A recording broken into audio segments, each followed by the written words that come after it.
हृदय से स्वागत करता हूं। आपके साथ में आई एम लखनऊ से प्रोफेसर सब्यसाची सिन्हा और उनकी पूरी टीम भी यहां पर मौजूद है। मैं सबसे पहले महाकुंभ से संबंधित एक छोटा सा जो वीडियो है आपके सामने प्रस्तुत करूंगा, तो आपके कुछ जो लोग वहां जा नहीं पाए हैं उन लोगों को इसके बारे में थोड़ा अंदाजा लगेगा।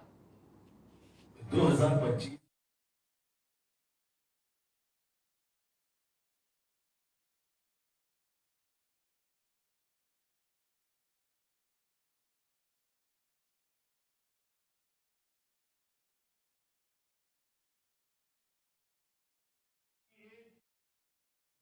और समरसता का सबसे बड़ा महोत्सव है।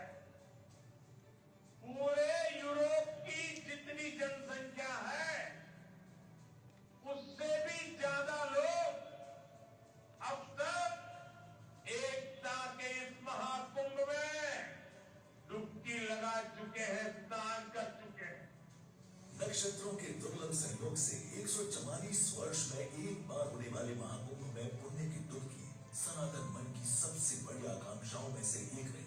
पौराणिक कथा है कि प्रयागराज में त्रिवेणी तट वह पुण्य स्थान है जहां देव दानवों द्वारा किए गए समुद्र मंथन से प्रकट हुए अमृत कलश से अमृत की बूंद गिरी थी। उसी पुण्य धरा प्रयागराज में पौष पूर्णिमा से महाशिवरात्रि तक 45 दिन के आयोजन में 66 करोड़ 30 लाख से अधिक श्रद्धालुओं का आगमन इतिहास का अब तक का सबसे बड़ा मानव समागम बन गया। आदरणीय प्रधानमंत्री नरेंद्र मोदी जी के मार्गदर्शन और माननीय मुख्यमंत्री योगी आदित्यनाथ जी के नेतृत्व में महाकुंभ का सफल आयोजन सुव्यवस्था की हर कसौटी पर खरा उतरा। अमृत स्नान के लिए 13 अखाड़ों के सन्यासियों साधु संतों की शोभा यात्रा, परंपरागत नगर प्रवेश, अमृत स्नान, कल्पवासियों से लेकर आम श्रद्धालुओं पर पुष्प वर्षा और संगम तट पर सनातन का जय घोष। दिन और रात को एक जैसा बनाने वाली जगमग व्यवस्था की कहीं कोई तुलना ही नहीं थी। राजनीति के क्षेत्र से लेकर रुपहले पर्दे और खेल जगत की हस्तियों समेत अनेक विशिष्ट अतिथि, 100 से ज्यादा देशों से आए विदेशी नागरिकों एवं राजनयिकों ने महाकुंभ में वसुधैव कुटुंबकम की भावना का अनुभव किया। महाकुंभ के डिजिटल प्रारूप ने युवाओं को आध्यात्मिक आयोजन की ओर आकर्षित किया। AI आधारित कुंभ सहायक चैटबॉट, गूगल नेविगेशन, शौचालयों की साफ सफाई के लिए QR कोड आधारित व्यवस्था, चेंजिंग रूम जैसी सुविधाएं युवाओं को संगम तक खींच लाई। ऐसी सुव्यवस्था का निर्माण आसान नहीं था। माननीय मुख्यमंत्री योगी आदित्यनाथ के नेतृत्व में नवंबर 2022 से इसकी तैयारियां शुरू हो गई थी। 4000 हेक्टेयर के मेला क्षेत्र को 25 सेक्टरों में बांटकर हर जरूरी सुविधा से युक्त एक अस्थायी महानगर स्थापित करने की रूपरेखा तैयार की। अवसंरचना निर्माण से लेकर ठहरने खाने से लेकर शौचालय, स्ट्रीट लाइट्स और पेयजल पाइपलाइन तक हर तरह की बुनियादी सुविधाएं जुटाई गई। श्रद्धालुओं के आवागमन को बसों की भीड़ों, नए बस स्टॉप्स, स्पेशल ट्रेन समेत 16,000 रेलगाड़ियों ने सुगम बनाया, तो हवाई मार्ग से आए श्रद्धालुओं की यात्रा को प्रयागराज एयरपोर्ट के नए टर्मिनल ने आसान कर दिया। 66 करोड़ से ज्यादा की भीड़ के बावजूद किसी आपराधिक घटना का न होना भीड़ के सुव्यवस्थित तरीके से संगम के घाटों तक पहुंचने के पीछे स्मार्ट पुलिसिंग, ट्रैफिक और क्राउड मैनेजमेंट की विस्तृत योजना का बड़ा हाथ रहा। इसके लिए कुल 75,000 पुलिस अर्धसैनिक बल तैनात किए गए। मेला क्षेत्र में क्राउड मैनेजमेंट के लिए AM संचालित कैमरे, ड्रोन की निगरानी थी, तो जल क्षेत्र में सुरक्षा देने के लिए NDRF, SDRF और जल पुलिस का 24 घंटे का सजग पहरा था। दुनिया में आस्था आर्थिकी के साथ आज तक लोगों ने नहीं जोड़ा, और कहीं ये होता भी नहीं है कि कोई सरकार कहीं किसी सिटी के डेवलपमेंट प्लान के साथ साथ आयोजन के अवसर पर 7,000 करोड़ खर्च करे और उससे उस प्रदेश की अर्थव्यवस्था में 3.5 लाख करोड़ की वृद्धि हो जाए। वो दुनिया के अंदर कभी नहीं देखने को मिलता, लेकिन प्रयागराज महाकुंभ ने साबित करके दिखाया। Confederation of all India traders के अनुसार महाकुंभ में 3 लाख करोड़ रुपए से अधिक का व्यापार हुआ। 10 लाख से ज्यादा लोगों को अस्थायी रोजगार मिला। अनुमान है कि होटल इंडस्ट्री से करीब 40,000 करोड़, खाने पीने की दुकानों से करीब 20,000 करोड़ और टूर, ट्रेवल और ट्रांसपोर्ट से करीब 10,000 करोड़ का कारोबार हुआ। प्रयागराज के 150 किलोमीटर के दायरे में स्थित शहरों और कस्बों में भी व्यापार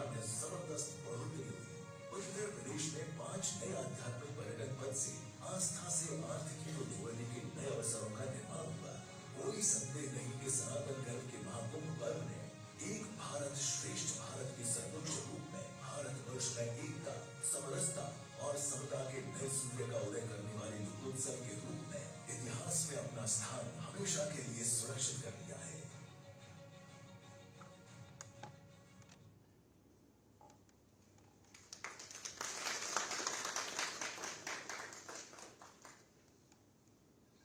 महाकुंभ का ये आयोजन हमारे लिए तो पहला अवसर था, लेकिन इसका एक छोटा रूप 2019 में हम लोगों को करने का अवसर प्राप्त हुआ था,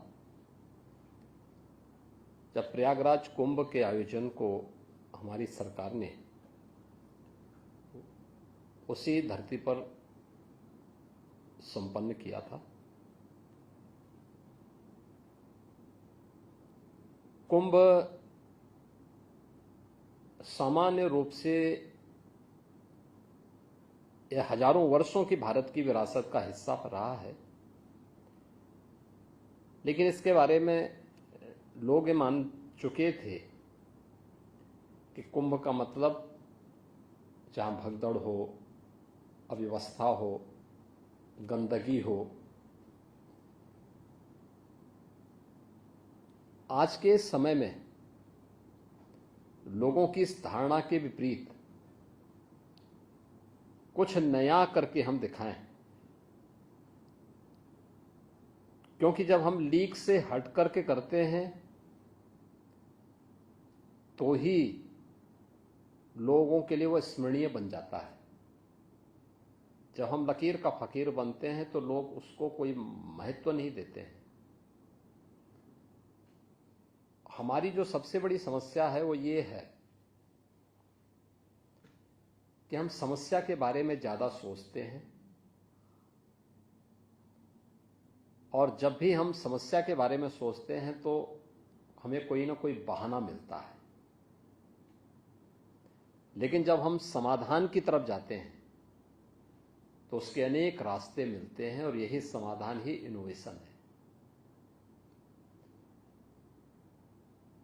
प्रयागराज कुंभ 2019 में यही बात हमारे सामने थी। मार्च 2017 में हमारी सरकार बनी थी। जुलाई 17 में मेरी प्रधानमंत्री जी से इसके बारे में चर्चा हुई कि प्रयागराज में कुंभ का आयोजन है। तो उन्होंने मुझसे कहा कि इसको ऐसा बनाएं कि जो लोगों के लिए स्मरणीय बन जाए। दुनिया की एक ऐसी घटना के रूप में क्या इसको प्रस्तुत किया जा सकता है जिसके प्रति पूरी दुनिया आकर्षित हो। यद्यपि यह आयोजन भारत के सनातन धर्म से जुड़ा हुआ एक आयोजन है, लेकिन पूरे भारत को जोड़ने का भी एक माध्यम बन सकता है। हमने अपनी टीम से आकर के हम बैठक शुरू की, बातचीत शुरू की। तब तक हमारी तैयारियां प्रारंभ नहीं हुई थी। प्रधानमंत्री जी की प्रेरणा थी उस दौरान कि क्या इसमें हेड्स ऑफ द मिशंस को जोड़ा जा सकता है, विभिन्न देशों के जो मिशन हैं उनको इस आयोजन के साथ जोड़ा जा सकता है। तो मैंने तत्कालीन विदेश मंत्री श्रीमती सुषमा स्वराज जी से भी चर्चा की, और मेरे मन में एक बात सामने आई थी। मेरे सामने 2013 का कुंभ भी था। 2013 में कुंभ का आयोजन हुआ था, और कुंभ के इस दौरान मैंने समाचार पत्रों में इस बात को देखा था, और मैं उस दिन स्वयं प्रयागराज में ही था। मैं उस समय एक योगी के रूप में अपने शिविर में था, लेकिन अगले दिन समाचार पत्रों की लीडिंग न्यूज बनी थी जिसमें था कि मॉरिशस के प्रधानमंत्री प्रयागराज महाकुंभ में आए, लेकिन कुंभ में गंदगी को देख करके, गंगा जी में गंदगी को देख करके वे बिना स्नान किए ही और ये टिप्पणी करते हुए कि क्या यही गंगा है, और ये कहते हुए वे दूर से ही प्रणाम करते हुए चले गए। तो मेरे मन में ये बात आई कि एक देश के राष्ट्राध्यक्ष हमारे आयोजन में भाग लेने के लिए आए और उनकी भावनाएं आहत हुई। इसका मतलब हमारे आयोजन में कोई कमी थी। उस कमी का निवारण हो, हमें उस पर ध्यान देना होगा, न कि उस कमी को बार बार कुरेदना। और फिर हमने इस बारे में कहा, क्योंकि मुझे उससे पहले कई बार कुंभ के आयोजन के साथ जुड़ने का अवसर प्राप्त हुआ था, तो मैंने इस बारे में कहा। मैंने कहा देखिए होता क्या था वहां पे, जैसे शौचालय भी बनते थे, तो पूरा आयोजन तो गंगा के तट पर बालू में होता है, तो सीट को बालू में ऐसे डाल दिया जाता था और अधिक दिनों, जैसे सप्ताह 10 दिन कोई व्यक्ति रहे तो वहां बदबू आनी शुरू होती थी और उसके बाद मक्खी मच्छर ये सब शुरू होते थे, फिर बीमारी शुरू होती थी।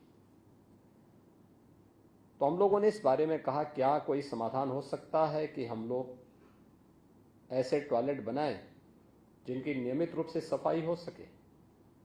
बालू में डालने की बजाय उन्हें हम नियमित रूप से सफाई करने की व्यवस्था कर सकें। तो इसमें खर्चा ज़्यादा आ रहा था, लेकिन उस समय गडकरी जी से हमने चर्चा की तो उन्होंने कहा कि हम सपोर्ट करेंगे। हम लोगों ने उस समय 1 लाख टॉयलेट ऐसे तैयार करवाए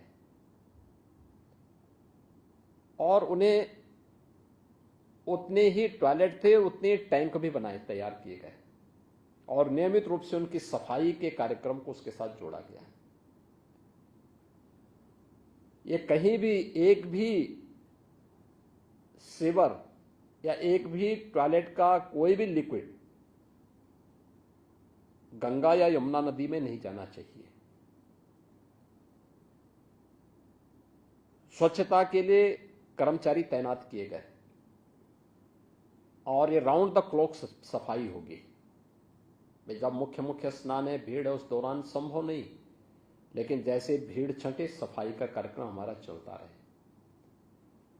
दिन में भीड़ है तो रात्रि में सफाई हो। कहीं भी कोई कूड़ा नहीं दिखना चाहिए, गंदगी नहीं दिखनी चाहिए। नदी हो, आश्रम हो, घाट हो या फिर किसी भी अन्य स्थल पर शुद्ध पेयजल की आपूर्ति की व्यवस्था हर एक शिविर में हो सके, हम वाटर एटीएम की स्थापना कर सके, इस कार्यक्रम को भी उसके साथ जोड़ा गया। और आयोजन तो 55 दिन का था 2019 में, लेकिन मैंने तैनाती उससे भी 2 महीने पहले सभी कर्मचारियों की वहां पे की थी, जिससे इनकी ट्रेनिंग कराई जा सके। इनके लिए स्पेशल कोर्स, उनके लिए ओरिएंटेशन कोर्स वहां पे चलाए जा सके कि इस बड़े आयोजन को संपन्न करने के लिए उनको कैसे तैयार होना है, कैसे इसको आगे बढ़ाना है। उन्हें हर प्रकार की सुविधाएं दी गई, लेकिन साथ साथ जवाबदेही भी उसके साथ तय की गई थी। टेक्नोलॉजी का हम लोगों ने उस समय उपयोग किया था और इससे भी महत्वपूर्ण था, इतना बड़ा आयोजन सकुशल संपन्न तब होगा जब सुरक्षा की बेहतर व्यवस्था हो, क्राउड मैनेजमेंट एंड सिक्योरिटी की उत्तम व्यवस्था और प्रत्येक व्यक्ति के मन में हम एक विश्वास पैदा कर सकें कि हां, यह पुलिस हमें सुरक्षा दे सकती है। दूसरा, किसी भी क्राइसिस मैनेजमेंट में किसी भी स्वयंसेवी संगठन से महत्वपूर्ण रोल पुलिस की होती है, तो पुलिस का व्यवहार उस समय मायने रखता है। देखिए, फर्स्ट रिस्पॉन्ड पुलिस करती है, लेकिन पुलिस के प्रति आम जन के मन में एक अविश्वास जैसा भाव होता है। इस अविश्वास को दूर करना, पुलिस के लोगों का 4 महीने से काउंसलिंग की गई, उनकी स्पेशल कोर्सेज उनके चलाए गए, स्पेशल क्लासेस ली गई कि भाई देखो, पब्लिक कभी कभी गुस्सा होती है, होगी, क्योंकि होगा क्या कि मुझे मालूम था कुंभ के वॉल्यूम के बारे में, उसके स्केल के बारे में, कि महाकुंभ का आयोजन है तो इसमें भीड़ होगी, और भीड़ होगी तो होगा क्या कि जो पहले आ जाएंगे उनको तो कम पैदल चलना पड़ेगा, क्योंकि उनको हम संगम से 2 किलोमीटर 3 किलोमीटर के दायरे में पार्किंग दे रहे हैं। लेकिन जैसे जैसे पार्किंग भरती जाएगी वैसे वैसे लोगों को ज्यादा पैदल चलना पड़ सकता है।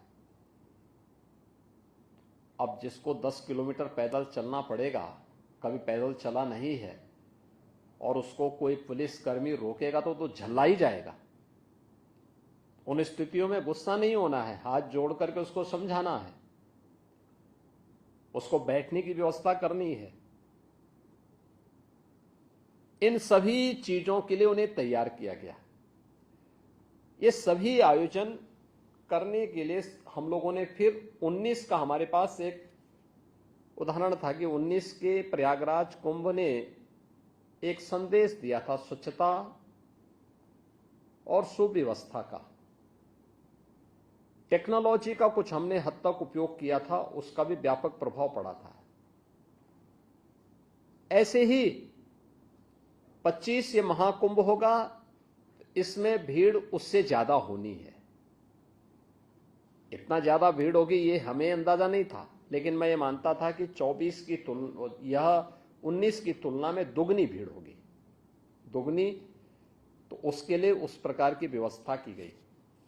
एक मैंने नवंबर 2022 में जो पहली बैठक ली थी, एक सामान्य बैठक ली थी, उस समय कोई तैनाती हमने किसी अधिकारी की नहीं की थी, लेकिन शासन के अधिकारियों के साथ मैंने बैठक ली थी। उस समय मैंने कहा था कि भाई देखो, ये मान के चलिए कि हमारे पास 1 वर्ष का समय है।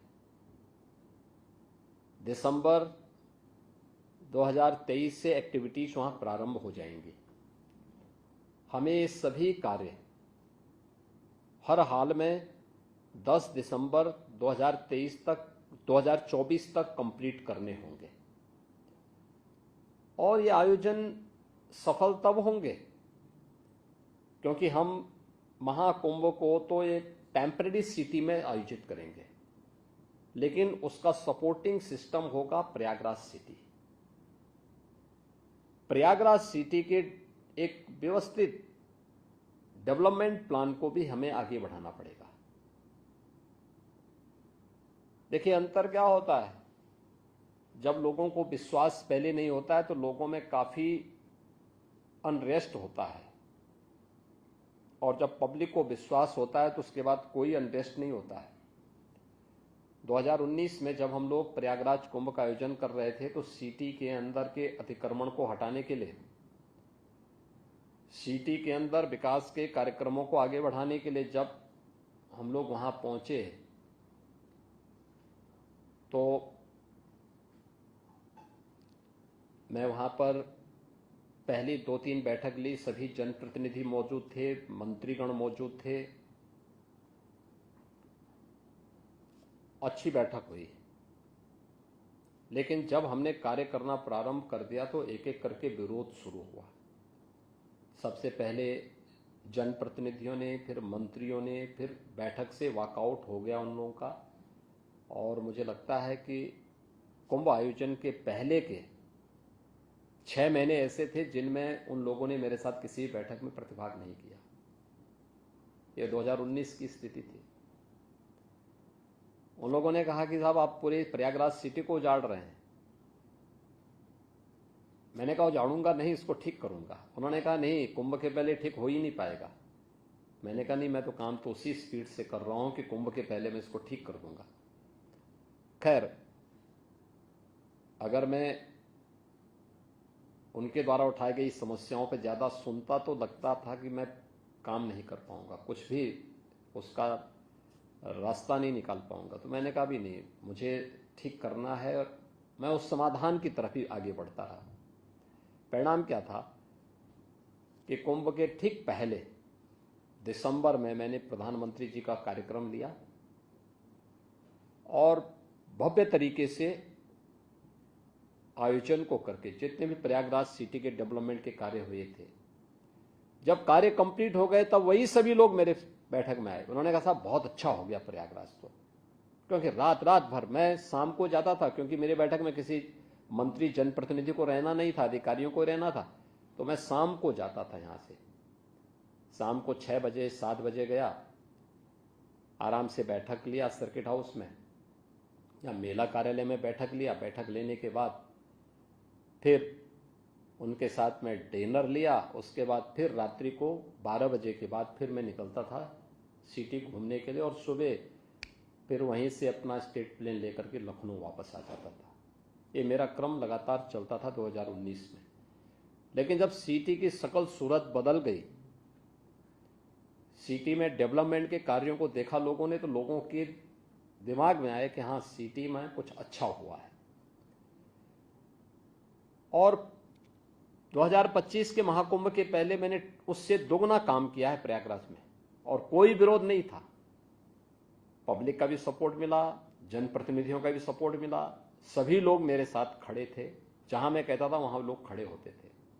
तो पब्लिक का यह विश्वास अत्यंत महत्वपूर्ण होता है इन सभी आयोजनों में। और परिणाम क्या था, हम लोगों ने उसके स्केल को बढ़ाया। जैसे प्रयागराज में हम लोगों ने मेले के दायरे को बढ़ाया। 2019 में जितना था, हमने कहा लगभग इसका दोगुना करने का प्रयास करो। 2000 हेक्टेयर में था, यानी 5000 एकड़ में, तो इसको 10,000 एकड़ में बना दो। पायलट 1 लाख थे तो उसको 1.5 लाख करो। संस्थाएं 6000 थी तो इस बार 8000 आएंगी। 1 लाख टेंटेज थे पहले, 60,000 टेंटेज थे पहले 19 में, इस बार मान के चलो कि 1 लाख से ऊपर आएंगे।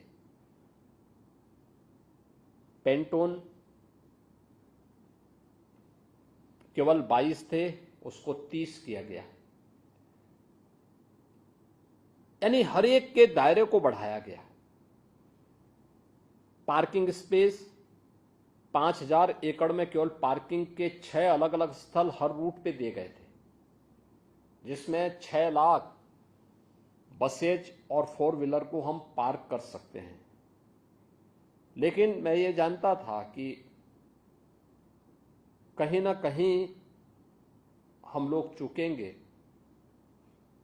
क्योंकि मुझे आशंका थी कि भीड़ इससे ज़्यादा हो सकती है, इसलिए हमें इसको बढ़ा के 10 लाख तक करना था। लेकिन प्रयागराज उसके आसपास स्पेस नहीं था, तो हम लोगों ने नेबरिंग डिस्ट्रिक्ट में भी मिर्जापुर, भदोई, जौनपुर, प्रतापगढ़, कौशाम्बी, फतेहपुर, चित्रकूट, इन जनपदों में भी कुछ पार्किंग स्पेस दिए थे और होल्डिंग एरिया तैयार किए थे।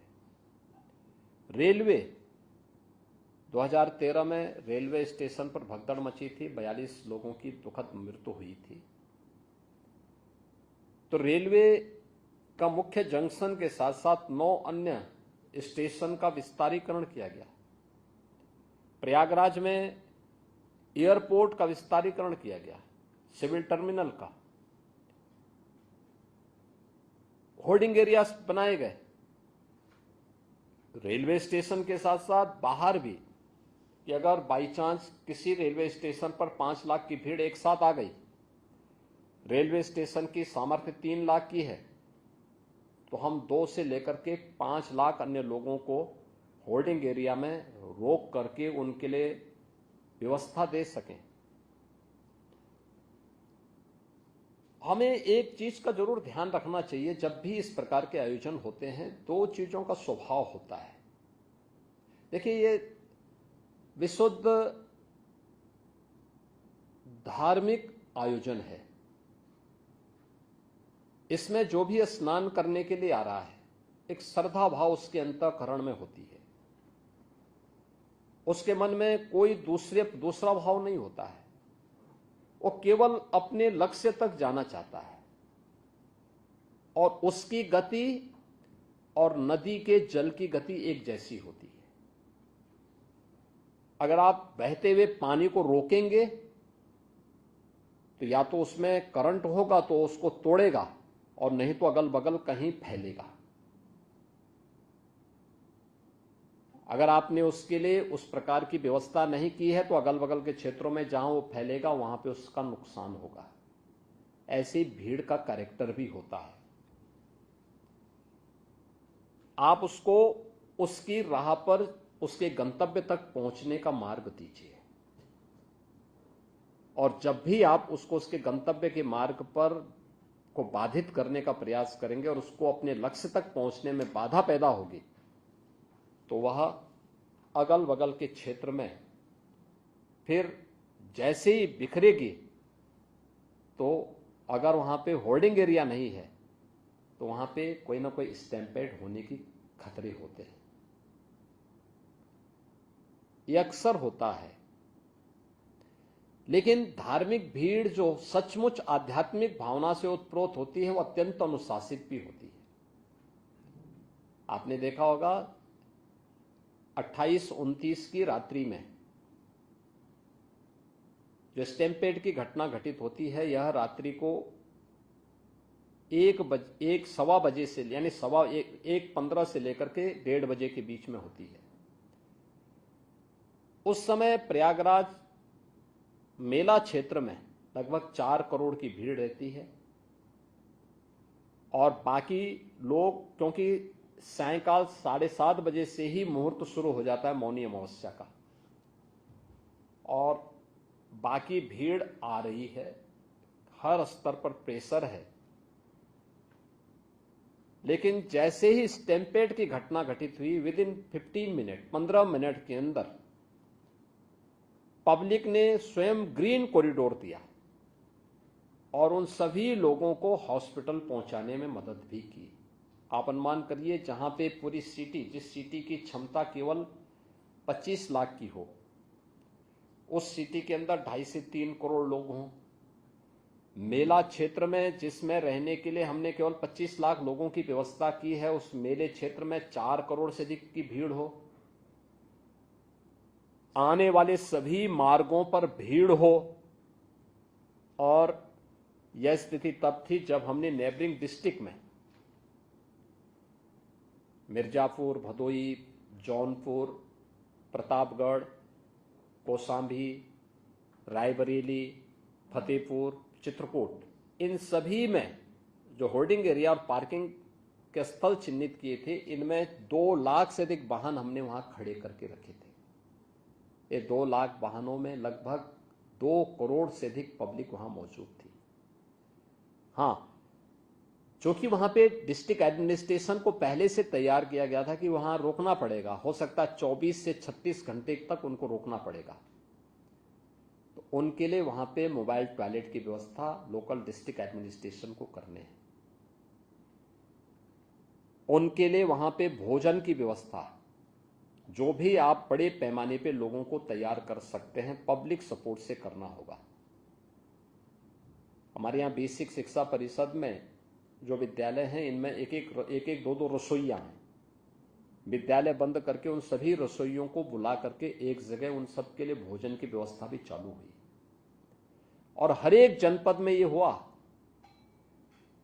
परिणाम था कि 24 घंटे तक हम लोगों ने, यानी 28 की सायंकाल 5 बजे से लेकर के 29 की सायंकाल 5 बजे तक इन सभी लोगों को हम लोगों ने अगल बगल के जनपदों में 2 करोड़ की भीड़ को कंट्रोल करके रखा। और तब जाकर के फिर वे, जब प्रयागराज में, क्योंकि 29 जनवरी को मौनी अमावस्या के दिन मुख्य अमृत स्नान भी था, श्रद्धालु जनों के साथ साथ 13 अखाड़ों का स्नान भी होता है। अखाड़ों का स्नान 2 चैलेंज होते हैं। एक, पहला स्नान कौन करेगा, जिसको लेकर के पहले के कुंभ में मारकाट होती थी, व्यापक झगड़े होते थे। दूसरा, स्नान प्रातः 4 बजे से होना था, लेकिन स्टैम्पेड की घटना के बाद सभी अखाड़े तैयार थे, लेकिन मैंने 3 बजे प्रातः उनसे अनुरोध किया कि स्नान को कुछ देर आपको स्थगित करना पड़ेगा, क्योंकि एक घटना घटित हुई है।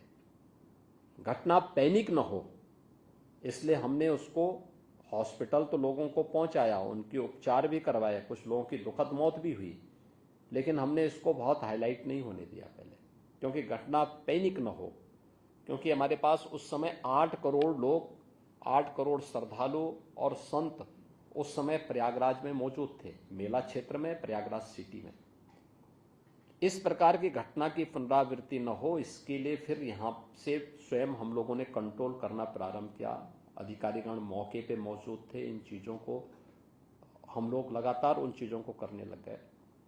और फिर उनका स्नान, चूंकि मुहूर्त 29 को पूरे दिन भर था, तो फिर दोपहर 12 बजे तक उनको लिए संगम नोच खाली करवा करके वहाँ पे उनके स्नान की तैयारी की गई। और फिर 3 बजे से 2-2:30 बजे से उनका स्नान प्रारंभ हुआ, 13 के 13 अखाड़ों का और अन्य संतों का। एक प्रेशर संतों का स्नान करने का था, दूसरा श्रद्धालु सकुशल स्नान करके निकल भी सके, यह एक आयोजन था। देखिए, एक विपरीत परिस्थिति में निर्णय लेने की सामर्थ्य विकसित करना एक चैलेंज था। अक्सर होता है जब इस प्रकार की स्थितियां आती हैं तो बहुत सारे लोग हाथ पैर छोड़ देते हैं और ये मान के चल लेते हैं कि अब जो होना होगा देखा जाएगा। नहीं, हमें विपरीत परिस्थितियों में धैर्य से काम लेकर के और उस समय मजबूती से उस चैलेंज को फेस करने के लिए तैयार होना होगा। दूसरा है कि डायलॉग की भाषा, डायलॉग स्थापित करना पड़ेगा हर एक स्टेक होल्डर से, श्रद्धालुजन से, संतों से और अन्य उन लोगों से जो इस पूरी व्यवस्था के साथ जुड़े हुए हैं। एक बेहतर समन्वय के साथ उसको आगे बढ़ाना पड़ेगा। और यह कार्य फिर वहां पर पहले से भी था, लेकिन इसको और बेहतर करके मैंने स्वयं भी बातचीत करना शुरू किया यहां से। तो आयोजन भी हुआ, अन्य आयोजनों को कंट्रोल किया गया, अगल बगल के जनपदों को भी कहा गया कि भाई देखो, जब तक मैं नहीं कहूंगा तब तक आप वहां से किसी को छोड़ेंगे नहीं, रास्ता आप क्लियर करेंगे जिससे यहां से निकलने वाले लोगों को हम बाहर निकाल सके। और रेलवे स्टेशंस की भीड़ को भी कंट्रोल करने के लिए होर्डिंग एरिया के साथ साथ जगह जगह कंट्रोल करने के लिए टीम्स पहले से तैयार थी, लेकिन उसमें और भी हम लोगों को सावधानी बरतनी पड़ी थी। तो ये प्रयागराज की दृश्य था जिसमें प्रयागराज के इस पूरे आयोजन को सकुशल हम संपन्न करने में सबसे महत्वपूर्ण बात यह है कि इन पूरे आयोजन में ये आस्था आर्थिकी का भी कारण बन सकता है, प्रदेश और देश की अर्थव्यवस्था में भी योगदान दे सकता है। यह मुझे लगता है कि अब तक जिसको हम नजरअंदाज करते थे, आज वह देखने को वहां मिल रहा है। उसका एक छोटा सा उदाहरण मैं आपको दूं। प्रयागराज में महाकुंभ के आयोजन के पहले पूरा आयोजन 13 जनवरी से 26 फरवरी के बीच में हुआ है, 45 दिन का आयोजन था। 13 जनवरी को मुख्य एक स्नान था पौष पूर्णिमा का, वो शुभारंभ था महाकुंभ का। दूसरा स्नान मकर संक्रांति का था, इसमें अमृत स्नान भी था। तीसरा स्नान मौनी अमावस्या का था 29 जनवरी को। चौथा स्नान था बसंत पंचमी 3 फरवरी को। पांचवां स्नान था माघी पूर्णिमा 12 फरवरी को। और अंतिम स्नान और महाकुंभ का समारोह था 26 फरवरी महाशिवरात्रि के दिन। 6 स्नान थे जिनमें 3 अमृत स्नान थे। महाकुंभ में 8,000 से अधिक संस्थाओं ने भाग लिया था, यानी धार्मिक और सामाजिक संस्थाएं थी। शेष अन्य तमाम अन्य संगठन भी इस आयोजन में भागीदार बने थे और 1 लाख से अधिक टेंटेज हम लोगों ने वहां उपलब्ध करवाए थे पूरे आयोजन में। बालू में चलना आसान नहीं होता है, क्योंकि अगर गीला होगा तो धंसेगा और अगर थोड़ा बहुत सूखा है, धूप है, तो वह धूल उड़ाएगा बहुत। उसके लिए चेकर्ड प्लेट बिछाई जाती है। 500 किलोमीटर की चेकर्ड प्लेट हम लोगों ने उसके लिए तैयार की थी। 30 पेंटून ब्रिज बनाए थे गंगा नदी और यमुना नदी को पार करने के लिए, इस पार से उस पार जाने के लिए। हम लोगों ने रिवर फ्रंट तैयार किए थे। 12 किलोमीटर का अस्थायी घाट भी बनाया गया था। कुछ पक्के घाट बनाए गए थे। जो लोग सामान्य दिनों में, अक्सर होता क्या था, कुंभ के दौरान बसंत पंचमी के स्नान के बाद मेला लगभग समाप्त हो जाता था। केवल कल्पवासी बचते थे माघी पूर्णिमा तक। उनका 1 महीने का चलता है, पौष पूर्णिमा से माघी पूर्णिमा तक। शेष मेला बसंत पंचमी के दिन लगभग संपन्न हो जाता था। लेकिन पहली बार था कि मेला महाशिवरात्रि तक चला। हमने अंदाजा लगाया था कि 45 दिन में एवरेज 75,000 से 1 करोड़ लोग आएंगे, यानी 75,000 से 1 करोड़ लोगों की उपस्थिति होगी। लेकिन एवरेज जो उपस्थिति थी पूरे आयोजन में, ये मौनी अमावस्या के पहले, यानी मौनी अमावस्या में 28, 29 और 30 को ही 15 करोड़ श्रद्धालु वहां आए थे, जिनमें 5 करोड़ 28 जनवरी को, 8 करोड़ आए थे आपके 29 जनवरी को, और 2 करोड़ थे 30 जनवरी को। शेष उससे पहले लगभग 3.5 करोड़ आए थे मकर संक्रांति को, और 1.5 करोड़ आए थे पौष पूर्णिमा 13 जनवरी को। अन्य दिनों में 50 लाख, 60 लाख, 50 लाख, 60 लाख चल रहा था। ये मौनी अमावस्या के पहले, यानी 28 के पहले। लेकिन 28 के बाद, 29 के बाद, 30 के बाद ये संख्या 1.5 करोड़, 1.25 करोड़ पर डे के हिसाब से चलती रही। और आपके लगभग 3 करोड़ के आसपास थी बसंत पंचमी के दिन, 2 करोड़ के आसपास थी आपके माघी पूर्णिमा के दिन, और बाकी अन्य दिनों में 1.25, 1.5, 1.25 ये संख्या वहां निरंतर चलती रही। ये पब्लिक के मन में, देश में, दुनिया में कोई भी ऐसा तबका नहीं था।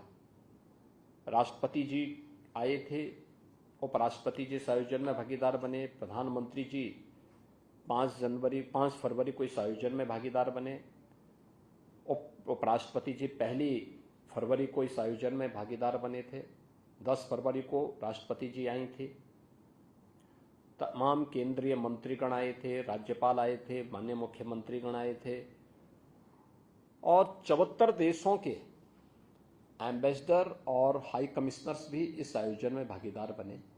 भूटान के नरेश भी इस आयोजन में भागीदार बने थे। 12 देशों के मंत्रीगण आए थे, और अन्य देशों के लगभग 100 से अधिक देशों की भागीदारी इस पूरे आयोजन में होती है।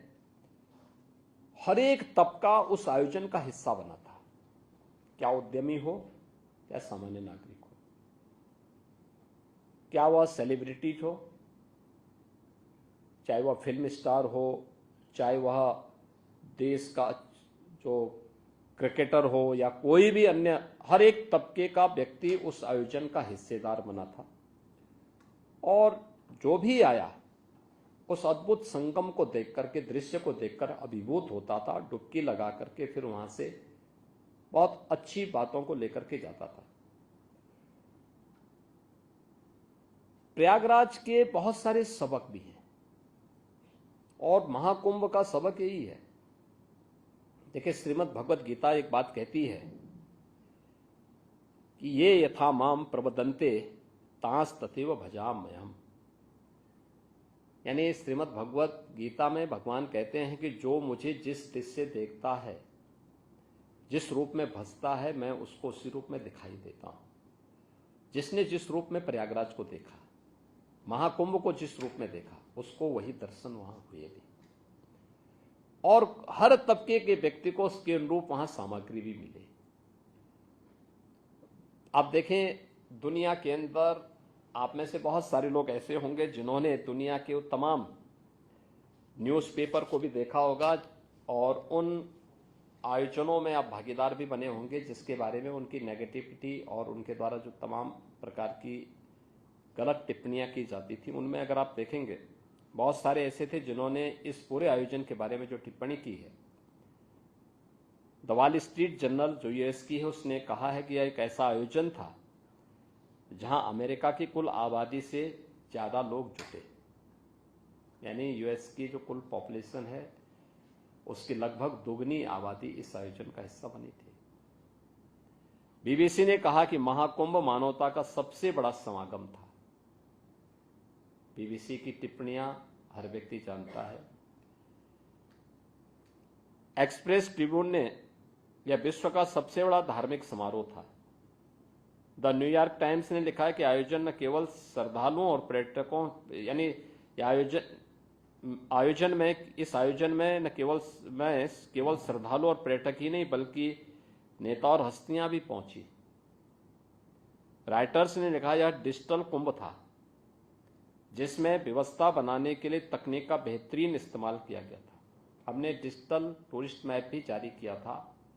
अगर किसी श्रद्धालु को कहीं जाना है तो उसके लिए उस प्रकार की व्यवस्था, क्यूआर कोड को डाउनलोड करिए, आप उसके माध्यम से वहां तक पहुंच सकते हैं। टॉयलेट की पोजीशन क्या है, आप उसके माध्यम से जानकारी ले सकते हैं। हम लोगों ने इसके अलावा वहां पे सुरक्षा के लिए भी इसका बेहतरीन इस्तेमाल किया था। 2700 कैमरे थे जो 360 डिग्री तक जिनका इस्तेमाल किया जा सकता था, और integrated command and control centre से हम लोगों ने एक की मॉनिटरिंग की थी। ट्रैफिक मैनेजमेंट का हो या फिर सिक्योरिटी का हो। हम लोगों ने एंटी ड्रोन सिस्टम के साथ पूरे कुंभ क्षेत्र को कवर करके रखा था। कोई भी ड्रोन बिना परमिशन के वहां उड़ नहीं सकता था, और इसके लिए पहली बार किसी आयोजन में एंटी ड्रोन सिस्टम का इस्तेमाल किया गया था। द गार्डियन ने लिखा है कि यह पर्वों का पर्व था। लोगों की उमंग और उत्साह चरम पर रहा। सीएनएन ने लिखा कि दुनिया के सबसे बड़े धार्मिक समागम में 60 करोड़ से ज्यादा लोग शामिल हुए। यह आस्था की अभिव्यक्ति की शानदार नजारा है। और यूनेस्को ने लिखा है, यूनेस्को के जो डायरेक्टर थे टिम कर्टिस, उन्होंने भी एक बयान इस पे जारी किया था। वे स्वयं महाकुंभ के आयोजन में भागीदार बने थे। उन्होंने भी इस बारे में लिखा कि यूनेस्को ने 2019 में कुंभ मेले को मानवता की अमूर्त सांस्कृतिक धरोहर के रूप में मान्यता दी। इससे पहले 2023 से इसके सामाजिक, आर्थिक और पर्यावरणीय प्रभावों की निगरानी की जा रही थी। कुंभ मेला प्राकृतिक और सांस्कृतिक धरोहर के रूप में विश्व को एक नई दृष्टि प्रदान करता है। यह भारत के प्रति एक दृष्टि देता है। आयोजन उत्तर, दक्षिण, पूरब, पश्चिम, जिसके बारे में आदरणीय प्रधानमंत्री जी बार बार कहते हैं कि एक भारत श्रेष्ठ भारत, उसकी अभिव्यक्ति का भी एक बहुत बड़ा माध्यम बना है। न जाति का भेद, न क्षेत्र का भेद, न भाषा का भेद, न पंथ का भेद, किसी भी प्रकार के भेद से मुक्त एक ही नदी के एक ही घाट पर सभी लोग उसी पवित्र भावना के साथ डुबकी लगा रहे थे, और जो जिस भाव के साथ डुबकी लगा रहा था उसको उस प्रकार की अनुभूति उस आयोजन में देखने को भी मिली। इस पूरे आयोजन के लिए जो चीजें हम लोगों ने की, जैसे हम लोगों ने सेंट्रल और स्टेट गवर्नमेंट ने मिलकर के लगभग 7,500 करोड़ हमने इस पूरे आयोजन में खर्च किए। लेकिन इसमें से लगभग 6,000 करोड़ हमारे खर्च हुए थे प्रयागराज सिटी और उसके अगल बगल के इंफ्रास्ट्रक्चर पर। जैसे हमने 200 से अधिक सड़कों को 2 लेन थी तो 4 लेन, 4 लेन थी तो 6 लेन में बदलने का काम किया था। 14 नए फ्लाईओवर बनाए,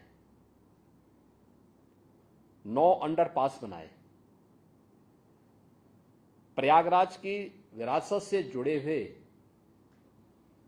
12 कॉरिडोर बनाए गए, जैसे Akshayavat corridor, Saraswati Koop corridor, Maharshi Bharadwaj corridor, Shringverpur में निषादराज गुहा कॉरिडोर, नागवासुकी कॉरिडोर, प्रयागराज के जो इष्ट देव हैं वो बेनी माधव हैं, द्वादश माधव की मान्यता है प्रयागराज में। इन द्वादश माधव की कॉरिडोर को भी हम लोगों ने डेवलप किया। तो ये सभी पे पैसा हम लोगों ने दे करके उसका डेवलपमेंट किया। लेटे हुए हनुमान जी, जो बड़े हनुमान जी हैं, उनका भी एक कॉरिडोर वहां पे बनाया, पूरा उसको तैयार किया गया है। इसके अलावा जो बात अक्सर चलती थी, जिसके बारे में यूनेस्को ने भी बात कही है ना, कि 2023 से ही उस बात को देखना चाहते थे कि इतना बड़ा आयोजन होगा तो स्वाभाविक रूप से इसके पर्यावरणीय उस पर क्या असर पड़ेगा। हम लोग इस बात को जानते थे और 2013 की घटना भी हमारे सामने थी, जब मॉरिशस के माननीय प्रधानमंत्री आए थे और उनको गंगा जी में गंदगी देखने को मिली। उसके बाद वो हिम्मत नहीं कर पाए थे स्नान करने का।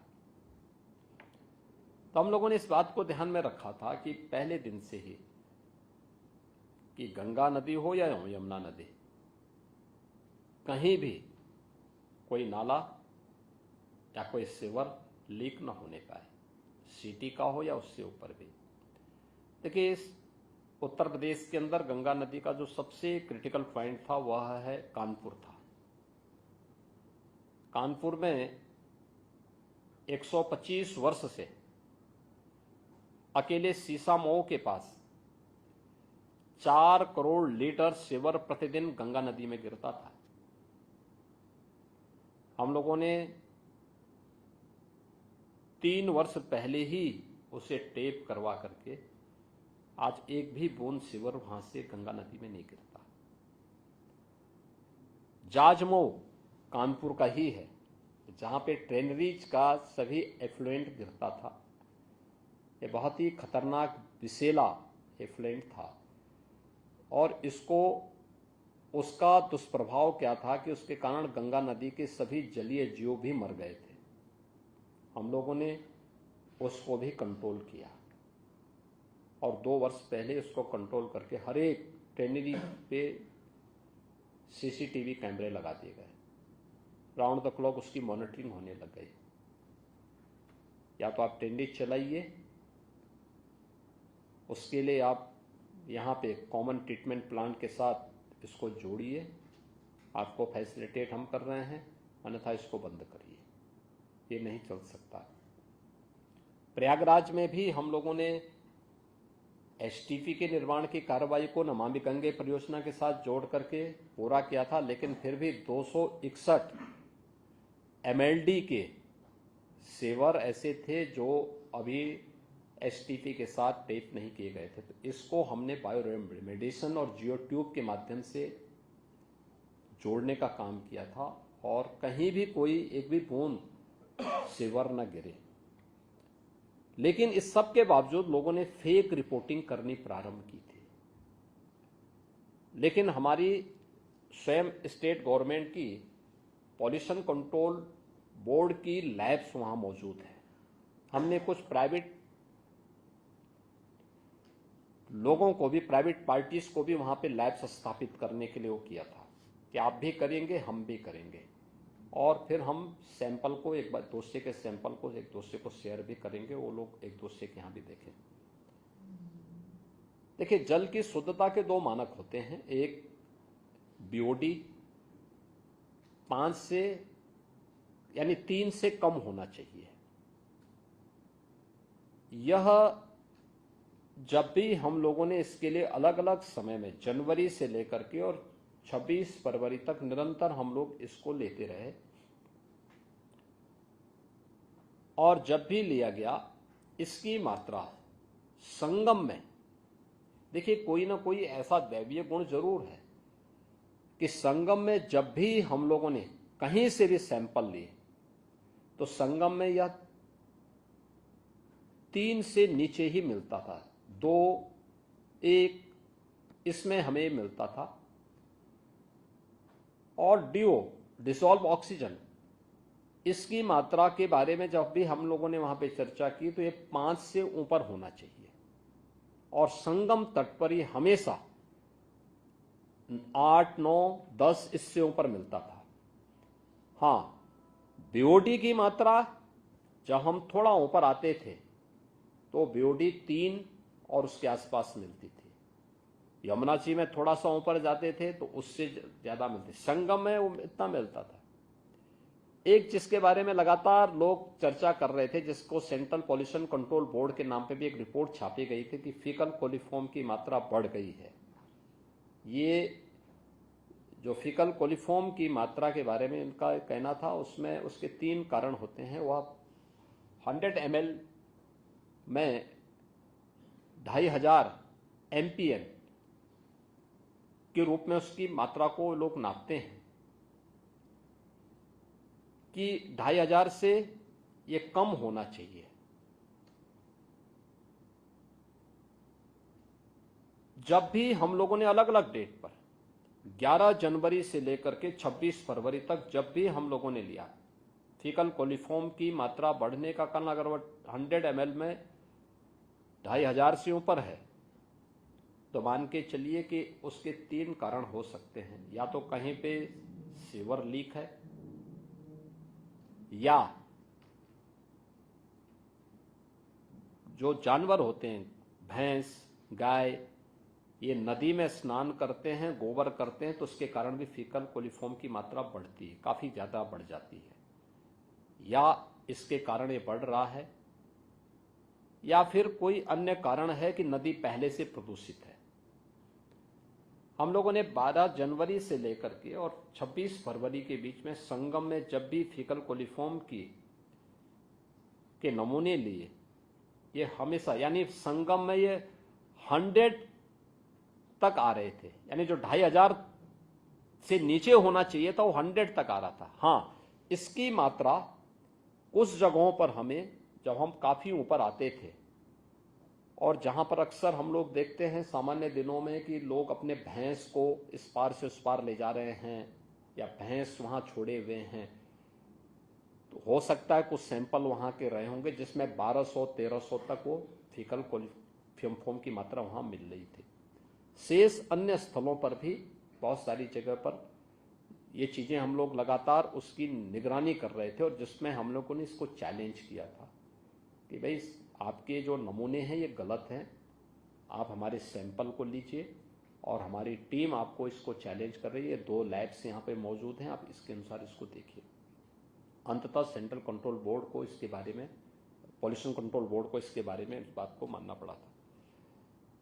ये आयोजन आर्थिकी के बहुत बड़े आधार भी बनते हैं, और खासतौर पर इसलिए भी ये महत्वपूर्ण हो जाता है कि रोजगार का सृजन कितने बड़े पैमाने पे होता है और कैसे लोगों के जीवन में परिवर्तन का आधार बनता है। अलग अलग प्रकार की नए चीजें देखने को मिले। एक छोटा सा उदाहरण मैं आपको उपलब्ध कराता हूं कि एक सज्जन आए थे हमारे पास, उन्होंने कहा कि साहब मैं एक इन्वेस्टमेंट करना चाहता हूं कुंभ में।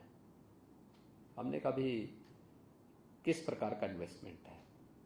उन्होंने कहा साहब मैं वहां पे 12 ज्योतिर्लिंग का एक रेप्लिका बनाना चाहता हूं। तो मुझे भी लगा भी कौन आना चाहेगा, एक 12 ज्योतिर्लिंग जिसको दर्शन करना होगा उन 12 ज्योतिर्लिंगों में जाके दर्शन करेगा, यहाँ रेप्लिका बना के क्या करेगा। लेकिन हमने उसको प्रेरित किया कि भाई ठीक है, अगर आप, जो कि प्रधानमंत्री जी की रुचि भी है, तो हमने कहा भी जितना भी रॉ मटेरियल है, स्क्रैप का जितना भी स्टील, लोहा है या टायर है, या फिर जितना भी एल्यूमिनियम, जितना भी इस प्रकार का जो है मटेरियल है, उसका उपयोग करते हुए अगर आप बनाते हैं तो हम आपको सपोर्ट करेंगे। नगर निगम से कहा गया कि भाई आप इसको इसमें सपोर्ट करो, इसमें देखो, इनसे बातचीत करो। तो नगर निगम प्रयागराज ने उनके साथ कहा, तो प्रयागराज से उन्होंने 11 एकड़ लैंड मांगी। उन्होंने बताया मैं 12 ज्योतिर्लिंगों को बनाऊंगा और 6 अन्य महत्वपूर्ण ज्योतिर्लिंगों को के रेप्लिका तैयार करूंगा, और उसको मैं वहां मूर्ति या कोई ज्योतिर्लिंग नहीं रखूंगा, बाहरी मंदिर का वो बनाऊंगा, ढांचा तैयार करूंगा और बाहर एक वीडियो स्क्रीन के माध्यम से प्रत्येक ज्योतिर्लिंग में उसके बारे में बताऊंगा। ये ज्योतिर्लिंग ठीक उसका कोऑर्डिनेट वही होगा जो जहां पे जिस कोऑर्डिनेट के साथ स्थित है भारत के अंदर। हमने ओके किया, उसने बनाया। जनवरी फर्स्ट वीक में मैंने उसको उद्घाटन भी किया। 10 जनवरी से 31 जनवरी तक उसने जितना इन्वेस्ट किया था वो पूरा पैसा अपना कमा चुका था। 14 करोड़ उन्होंने इन्वेस्ट किया था, 14 करोड़ की उसकी कमाई हो गई थी। हाँ, उसके बाद तो प्रॉफिट ही है और वो आज भी चल रहा है। यानी ये तो मैं 21 दिनों की बात कर रहा हूं, वो 26 फरवरी के 27 फरवरी तक लगातार वैसी भीड़ चलते रही उसमें। तो यह एक अपने आप में उदाहरण है। ऐसे ही आप किसी भी उसको देखेंगे वहां पे अपने आप में एक अद्भुत वो है कि कैसे वहां पर अलग अलग तबके के लोगों ने अपनी आजीविका का एक नया माध्यम बनाया था। तो जो जिस भाव से गया उसको उस प्रकार की दृष्टि वहां देखने को मिली, उस प्रकार की सृष्टि भी उसको देखने को मिली। और महाकुंभ के आयोजन के बहुत सारे सबक हैं। हमें धैर्य के साथ इस प्रकार के आयोजन के साथ जुड़ना होगा। विपरीत परिस्थितियों में धैर्य खोए बगैर नए मार्ग हमें देखने पड़ेंगे और प्रकृति के उन नियमों का पालन करना पड़ेगा जो पहले से हमारे सामने मौजूद हैं। जैसे नदी का प्रवाह है, आप छेड़ोगे तो उसके दोनों परिणामों के बारे में हमें पहले से इंतजार करना पड़ेगा। ऐसे ही भीड़ का भी प्रवाह होता है, उसको या तो उसकी राह चलने दो, उसको मार्ग दीजिए जाने के लिए आगे, और नहीं तो फिर वह कहीं ना कहीं भगदड़ का कारण जरूर बनेगा। मुझे अच्छा लगा कि भारतीय डाक सेवा से जुड़े हुए आप सभी अधिकारीगण इसमें रुचि लिए और IIM लखनऊ में आप लोगों ने यहाँ पर आकर के आज इस संवाद के कार्यक्रम में मेरे साथ भी आपको यहाँ पर जुड़ने का अवसर प्राप्त हुआ है।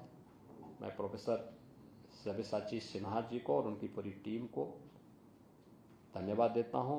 आप सबका एक बार फिर से स्वागत करता हूँ। बहुत बहुत धन्यवाद। IIM की तरफ से मैं भी आपको